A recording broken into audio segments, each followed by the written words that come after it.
शहर से करीब 15 किलोमीटर दूर घने पेड़ों के बीच एक पुराना स्कूल खड़ा था, सरस्वती विद्या मंदिर। कभी यहाँ पढ़ाई के साथ साथ घंटी की आवाज़ पूरे गांव में गूंजा करती थी। लेकिन पिछले 12 सालों से ये स्कूल बंद पड़ा था। लोग कहते थे स्कूल की आखिरी घंटी के बाद वहाँ कुछ अजीब घटा था। मास्टर सुरेश, जो वहाँ चौकीदार भी थे, की अचानक मौत हो गई थी। तब से स्कूल में अजीब आवाज़ें, बच्चों के हंसने भागने की आहटें और कभी-कभी घंटी की हल्की सी आवाज़ सुनाई देती थी, जबकि घंटी टूटी हुई थी। गांव वालों ने स्कूल से दूरी बना ली, लेकिन कुछ लोग इन बातों को सिर्फ अफवाह मानते थे।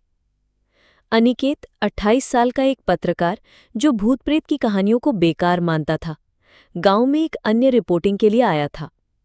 वहां उसने चाय की दुकान पर सुना कि स्कूल के बारे में कोई फिर बात कर रहा है।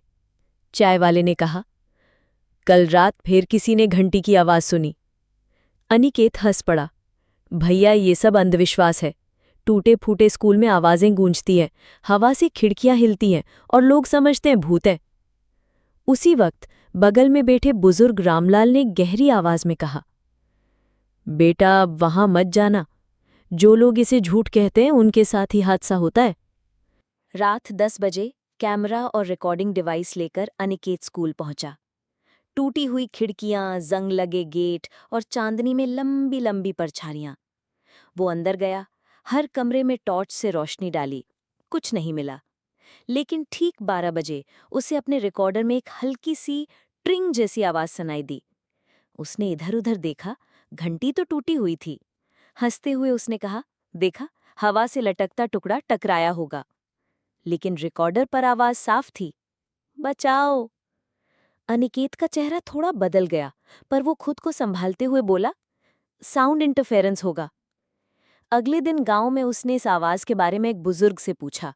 बुजुर्ग बोले, ये मास्टर सुरेश की आवाज है। उनका एक ही सपना था, आखिरी दिन बच्चों को सालाना परीक्षा के रिजल्ट देने के बाद घंटी बजाकर स्कूल बंद करना। लेकिन उसी दिन एक हादसा हुआ।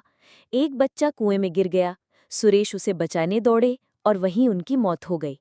घंटी कभी नहीं बजी, रिजल्ट कभी नहीं बंटा। अनिकेत ने हंसते हुए कहा, तो ये उनकी आत्मा है, बकवास है। रामलाल ने बस एक वाक्य कहा, बेटा, तुम जितना इनकार करोगे वो उतना पास आएगा।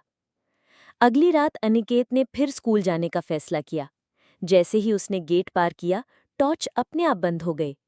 कमरे के भीतर कदमों की आहट, बच्चों के हंसने की गूंज और अचानक एक पुरानी घंटी की साफ आवाज।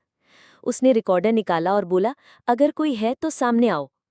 एक धुंधली आकृति दरवाजे के पास बनी, सफेद धोती, कंधे पर गमछा और आंखों में अजीब सी चमक। वो आवाज आई, रिजल्ट देना है। अनिकेत का दिल तेज धड़कने लगा, पर वो खुद को बहादुर दिखाने की कोशिश की।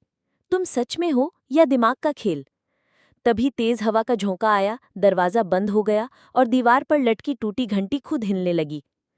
डर के बावजूद अनिकेत ने तीसरे दिन एक पैरानॉर्मल इन्वेस्टिगेटर नैना को बुलाया। नैना ने ईवीपी और कैमरे लगाए। रात 12 बजे रिकॉर्डर पर साफ आवाज आई, बच्चों का इंतजार, घंटी बजाओ। नैना ने समझाया, ये आत्मा अधूरी इच्छा के कारण बंधी है। इसे शांति तभी मिलेगी जब ये इच्छा पूरी होगी। गांव वालों को मनाकर उन्होंने एक दिन के लिए स्कूल खोलने की तैयारी की। पुरानी घंटी को ठीक किया गया। मास्टर सुरेश की आखिरी परीक्षा के रिजल्ट को पुराने रजिस्टर से निकाला गया और गांव के बच्चों को उसी दिन के मुताबिक बैठाया गया। रात 12 बजे जैसे ही सब तैयार हुए, एक ठंडी हवा बहने लगी। कमरे के कोने में मास्टर सुरेश की परछाई उभरी, धीरे धीरे ब्लैकबोर्ड के पास गई और पुराने कागजों को छूने लगी। नैना ने कहा, घंटी बजाओ। अनिकेत ने कांपते हाथों से घंटी बजाई। पूरे स्कूल में ट्रिंग ट्रिंग की गूंज फैल गई। घंटी की आवाज के साथ ही बच्चों की हंसी और पढ़ाई की आहट फिर सुनाई दी, लेकिन इस बार वो डरावनी नहीं थी, बल्कि खुश थी। मास्टर सुरेश ने पीछे मुड़कर देखा, मुस्कुराए और जैसे किसी को आशीर्वाद देते हुए हाथ उठाया। फिर उनका धुंधला चेहरा धीरे धीरे मिटने लगा और कुछ ही पल में वो पूरी तरह गायब हो गए। स्कूल में एक अजीब सी गर्माहट और शांति फैल गई। आपको वीडियो अच्छा लगा तो लाइक सब्सक्राइब कर जरूर करें।